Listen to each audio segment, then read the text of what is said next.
Bienvenidos a la revisión de la Agenda Económica PM de este miércoles, que podríamos decir que estuvo marcando también la agenda política. Sigue escribiéndose la historia de una de las políticas públicas más populares, también más polémicas y también más criticadas: los retiros de fondos.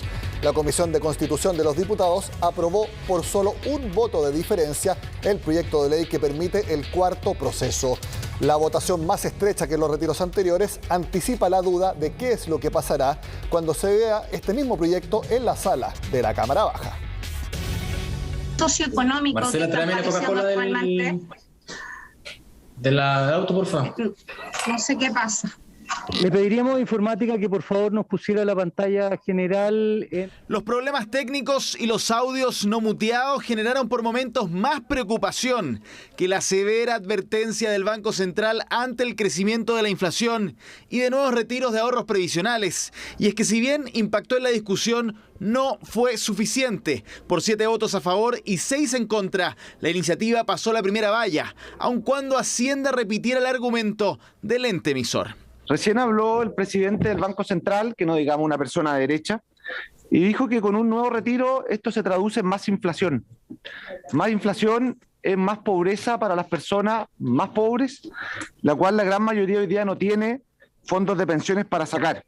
La experiencia por sí misma nos ha dicho de que cuando acá se determinó que iban a ocurrir lo peor que podía ocurrir respecto de la economía nacional con los retiros anteriores, lo que ocurrió fue todo lo contrario, y hubo una reactivación de la economía. Al margen de la decisión de la comisión, el gobierno sabe perfectamente que tiene una oportunidad en la sala con los y las 155 representantes.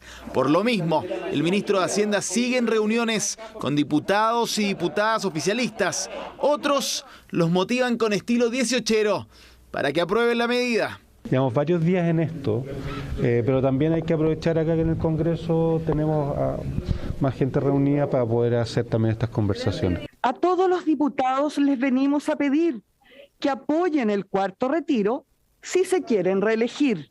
Clave fue el voto de Miguel Ángel Calisto, representante de la Democracia Cristiana. Pamela Giles celebró su apoyo a la iniciativa. Yo creo que estamos frente a una situación muy compleja en el país, una clase media que está profundamente sobreendeudada, y frente a esa situación, muchos con emprendimientos que están quebrados, hemos visto la posibilidad de que este cuarto retiro pueda ser una herramienta. Haría un llamado formal a la senadora Yasna Proboste para despejar el tema de la posible nacionalización o expropiación de los fondos de pensiones, para que todos quedemos tranquilos de que eso no es parte del plan. El Senado espera expectante. Su presidenta asegura que el Banco Central ha dado cuenta de que los retiros no son la única explicación al aumento de la inflación, aunque no queda duda de que afecta. Mientras no tengamos políticas serias, contundentes, robustas de parte del gobierno, va a seguir instalándose la necesidad de ayudas, ya sean propias o del Ejecutivo. Tenemos que hacer el máximo esfuerzo por evitar que la inflación siga subiendo en Chile. Si usted va a una feria, a un supermercado, todos hemos dado cuenta que los precios son más altos.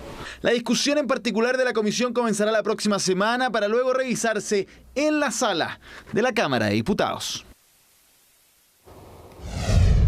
Como parte de la discusión, el ministro de Hacienda volvió a reiterar que el ingreso familiar de emergencia es mejor herramienta que los retiros de fondos para ayudar a las personas.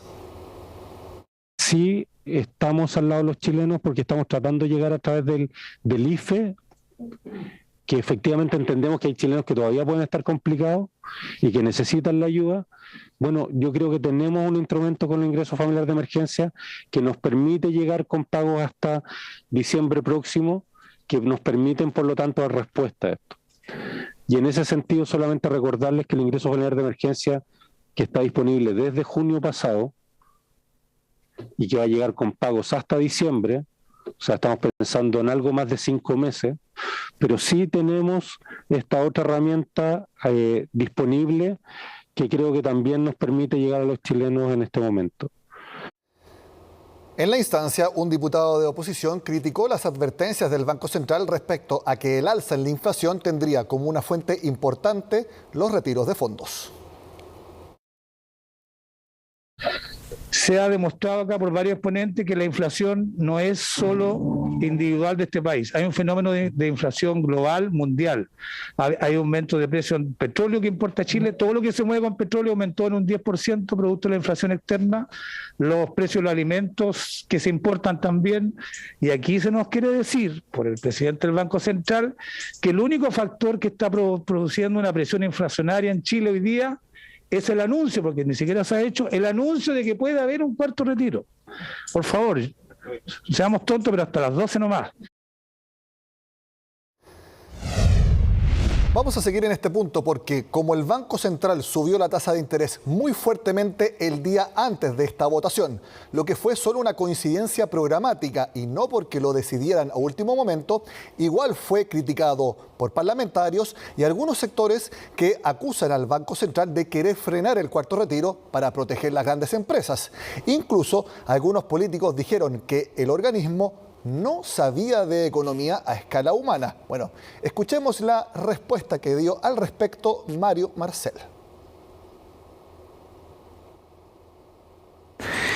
Creo que no hay nada más frustrante para cualquier persona que los ingresos que le ha costado ganar se vayan entre los dedos como producto de los aumentos de precio. Creo que no hay nada más frustrante que después de la alegría de haber recibido un subsidio, darse cuenta que en realidad parte de ese subsidio se perdió porque la inflación se lo comió.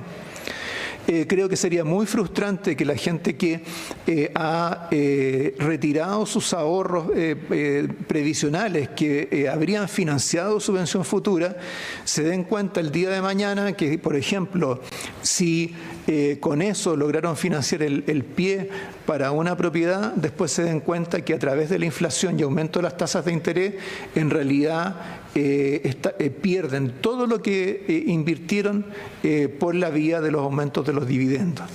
Esa es la realidad de muchos chilenos y chilenas. Y esa es una realidad de la cual nosotros estamos particularmente conscientes.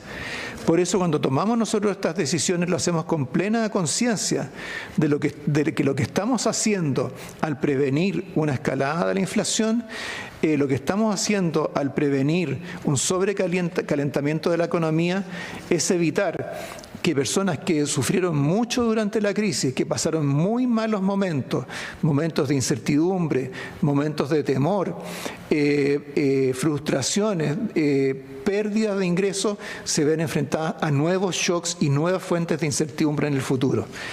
A mí me parece que eso es, creo que difícilmente podríamos encontrar una mejor definición de economía a escala humana que esa.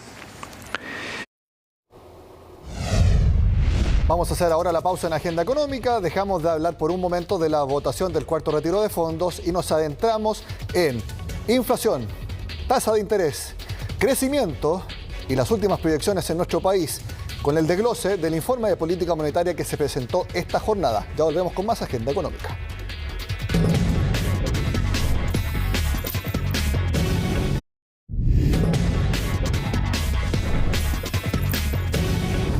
La sorpresa que dio el Banco Central al subir al doble la tasa de interés puso como nunca antes los ojos en la inflación. Para muchos, un indicador de poca relevancia, ya que hace décadas que Chile no conoce realmente los descalabros que provoca un alza descontrolada de los precios. Pero eso cambió. Ahora es más importante que nunca entender por qué un IPC con alzas persistentes es muy malo, especialmente para quienes tienen menos ingresos. ¿Quiere un menú? ¿Con qué salsa le gustaría? Tratamos de mantener los precios, pero nos tuvimos que ver en la obligación de subirlos. Ahora vamos a tratar de seguir en la misma hasta que no se pueda más, pues tendríamos que volver a subir los precios, pero no es nuestra idea. ¿La papa también? Ah, compró.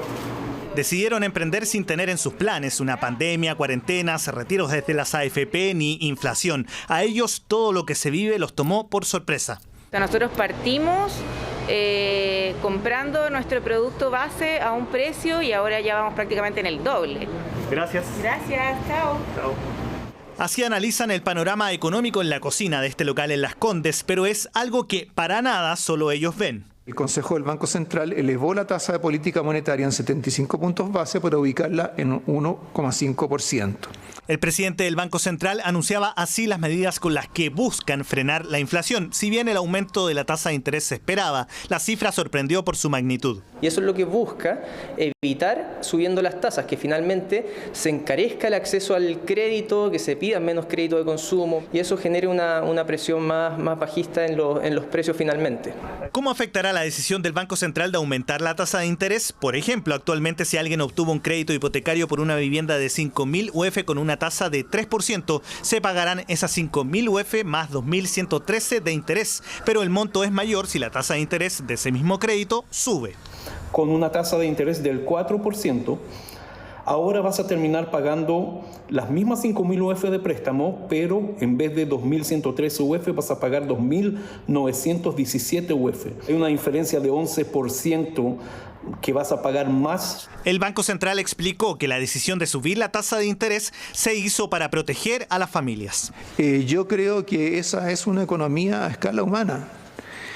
Creo que no hay nada más frustrante para cualquier persona que los ingresos que le ha costado ganar se vayan entre los dedos como producto de los aumentos de precio. Si la anterior proyección para este año en cuanto a inflación era de 4,4%, ahora se espera que terminado el 2021 la acumulación alcance el 5,7% y para 2022 un 5,5%, inflación que se ve reflejada en el encarecimiento de muchos productos durante el último año como la carne, combustibles, gas o los autos usados, por ejemplo. Alimentación, vestimenta, sí, benzina también, la verdad es que todo ha sufrido como alza.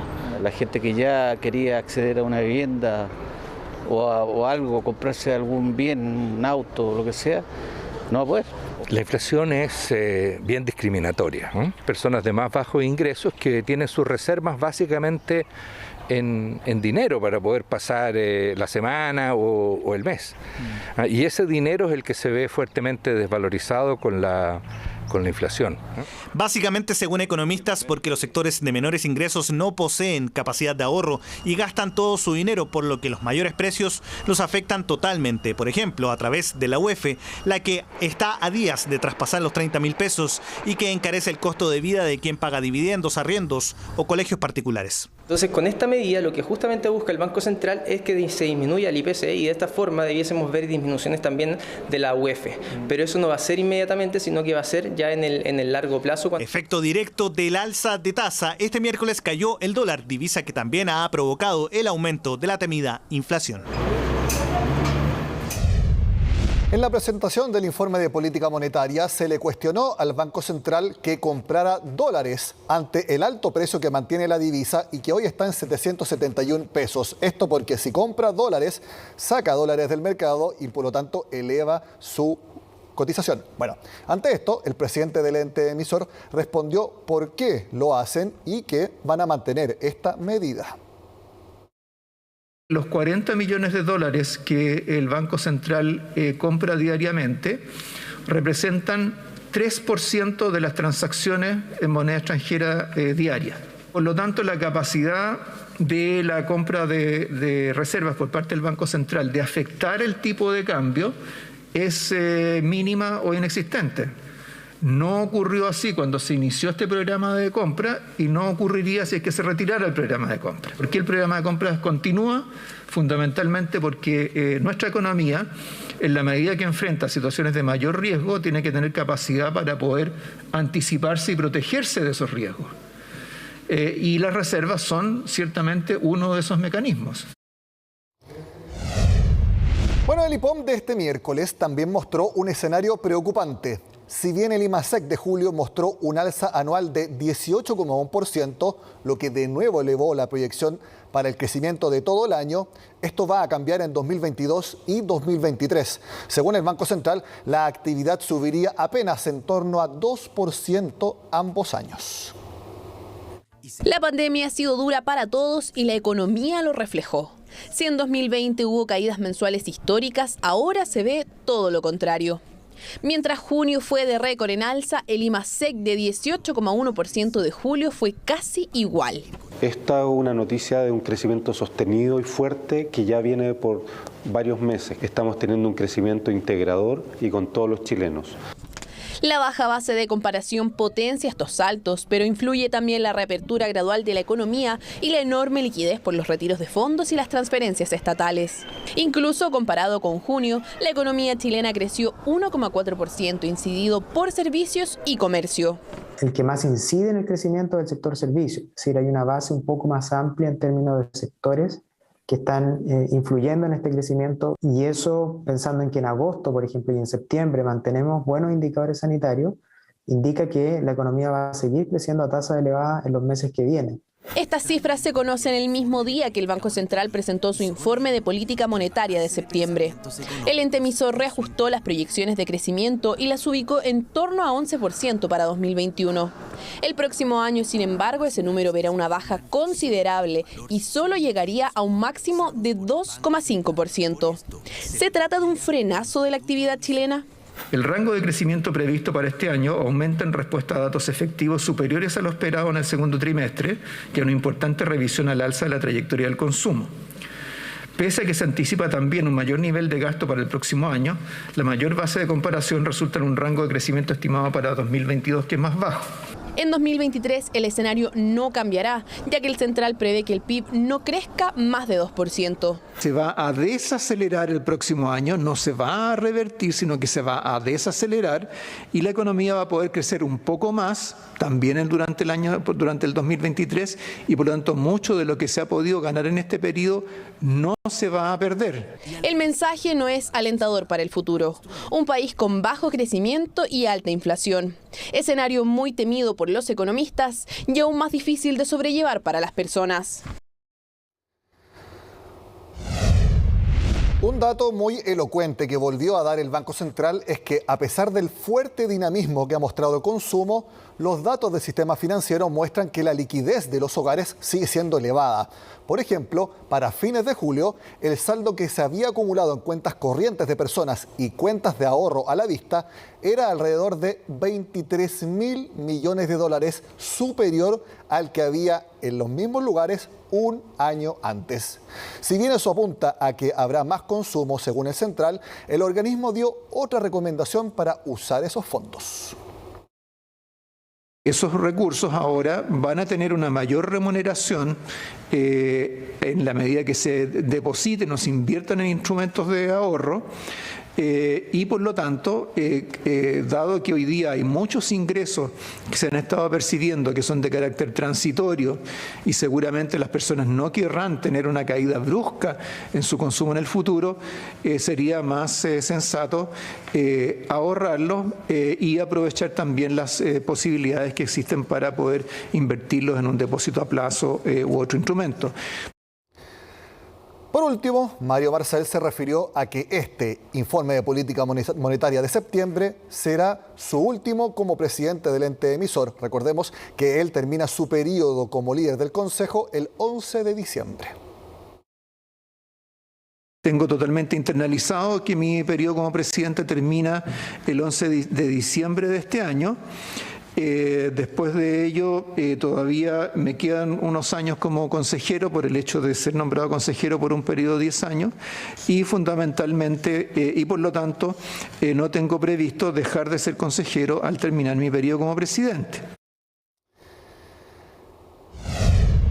De esta forma terminamos una agenda económica de miércoles prácticamente igualada en relevancia económica y política. Y también es muy importante lo que están decidiendo nuestros parlamentarios en el Congreso. Aquí yo creo que no se trata de personas que estén a favor o en contra de las personas, sino que hay que evaluar los argumentos que hay detrás de las decisiones que se toman en el Congreso. Las personas tienen que estar muy atentas a eso y tener un poquito más de cabeza fría para evaluar lo que están diciendo los distintos actores. Y también hay que elegir muy bien a quienes se escucha y se lee. Nosotros por lo menos tratamos de hacer eso de la manera más consciente y objetiva acá en Agenda Económica y por supuesto en CNN Chile. Los invito entonces que sigan con nosotros acá en CNN Chile.